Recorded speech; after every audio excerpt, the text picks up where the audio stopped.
Hello guys, welcome back to the Renegade Dyspraxic YouTube channel. This is Alex speaking today.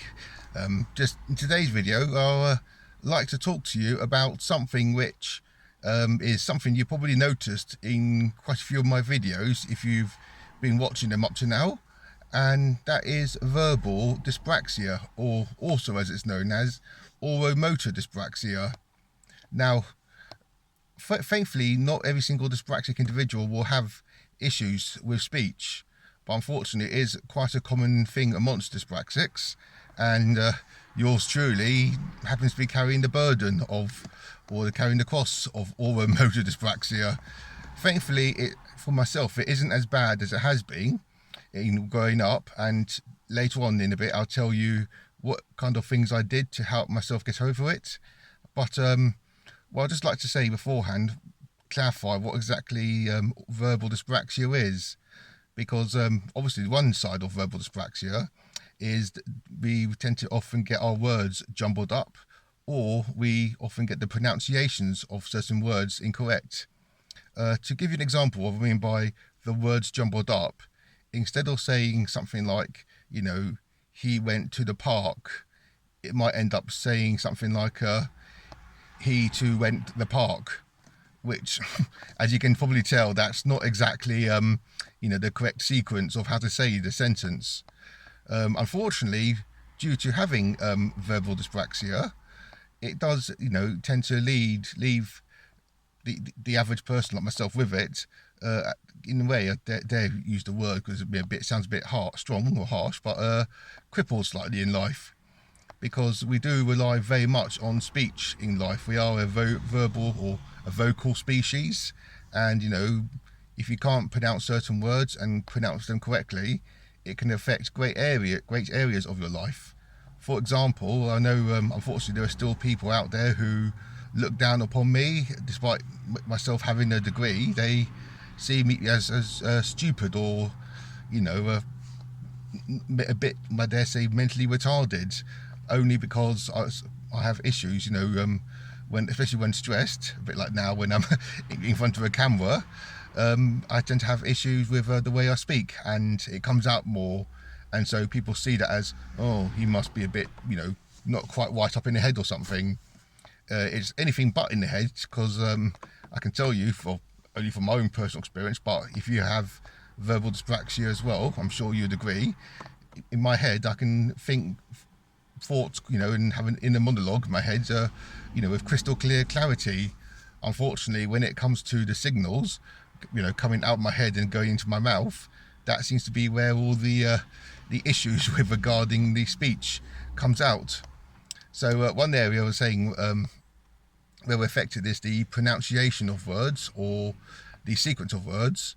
However, another area which many people with verbal dyspraxia have is they struggle with the more, what I suppose I'd call the more subtler areas of speech. For example, they have trouble with monitoring the rate at which they speak. So 1 minute they're talking very slowly, and the next minute they go speaking really fast like this, and their words all get jumbled up as well, and nothing really makes sense. You get a point anyway from what I'm giving an example there. So yeah, people also with verbal dyspraxia can have trouble with the rate of their speech. Also, other areas can be the pitch. Sometimes they can end up speaking a bit high, or very much speaking low. And most of us, and myself now, thankfully I've sort of trained myself with regarding pitch. But most of us are aware naturally of the pitch we're using, almost pretty much on the subconscious level we're aware, and therefore we match our pitch depending on how we're feeling or how we wish to express ourselves.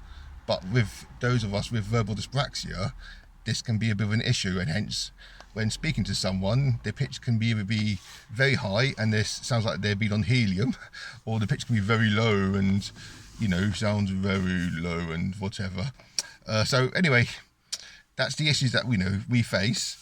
And speaking as a child, when I was a child growing up, I certainly was bullied a lot more by others because of my the way I spoke. It came across to others as something to mock me for, and also because of the fact that my way, not just the way I spoke, but also the rate at which I spoke. I tended to have a habit of speaking too fast. That also affected, you know, a lot of my life. People found it hard to understand what I was saying because I'll end up speaking so fast I wouldn't pronounce all the words, you know, in the correct order, or I start pronouncing certain words incorrectly. So yeah, those are the issues that I faced. However, although my speech is anything but perfect, it certainly is a lot better than it has been beforehand.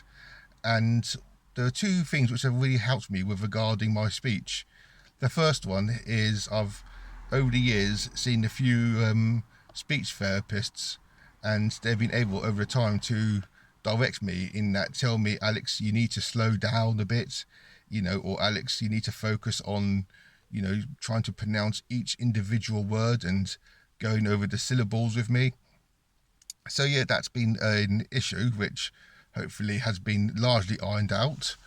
And another thing which has also helped me was I've been consciously making an effort to try and pick out certain, you know, habits which I have which need to be improved upon, such as the rate at which I speak at, and then try and make as much of a conscious effort as I can when speaking to others to, in my case, slow down.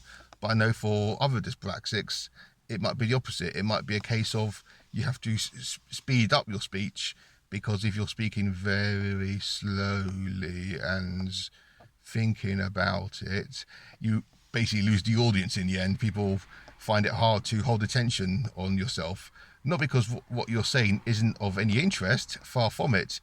It's literally because we humans have a naturally short attention span.